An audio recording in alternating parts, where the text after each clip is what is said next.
The world first greeted me not with a gentle touch, but with the cold, damp concrete of an alley. My first memory is of my mother's rough tongue cleaning me while her body trembled from the chill. We were a small family huddled together for warmth behind a noisy restaurant, surviving on scraps and the kindness of strangers. But kindness was a fleeting thing. One day, my mother didn't return. I waited, my tiny heart a drum of fear, until hunger drove me out from our cardboard shelter. I was alone. The city was a monster of roaring metal beasts and giant, hurried feet. Every shadow held a potential threat. Every loud noise sent me scurrying for cover. My days became a relentless cycle of searching for food and a safe place to sleep. I learned the art of being invisible, of melting into the background so no one would see me, or worse, hurt me.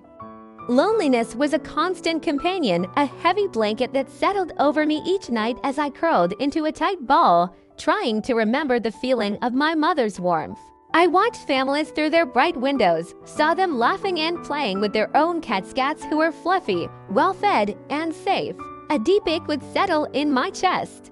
What was it like to be held, to have a name called out with love? I would sometimes meow softly at passers-by, a hopeful little sound, but they would just walk on, lost in their own worlds. My hope would flicker and die, leaving me with the familiar sting of rejection. I was just another stray, part of the scenery they chose to ignore. One rainy afternoon, shivering and soaked, I took shelter under the awning of a small bookshop. The door creaked open, and a woman with kind eyes looked down at me. She didn't shoo me away. Instead, she whispered, "Oh, you poor thing." She disappeared inside and returned with a small bowl of food. It wasn't scraps, it was real cat food. I ate hungrily, my fear momentarily forgotten. She sat on the step, not too close, just watching me with a gentle smile. She did this every day for a week. My trust grew with each meal. I started to wait for her, my tail giving a little flick of anticipation when I heard the jingle of her keys. One evening, she left the shop door slightly ajar. "Come on in, little one," she said softly. "It's going to be a cold night." Hesitantly, I took a step, then another, crossing the threshold from the cold, harsh world I knew into a warm, quiet space filled with the scent of old paper and home. She scooped me up, and for the first time, I felt a gentle, loving embrace. I purred, a rumbling, rusty sound I didn't know I could make.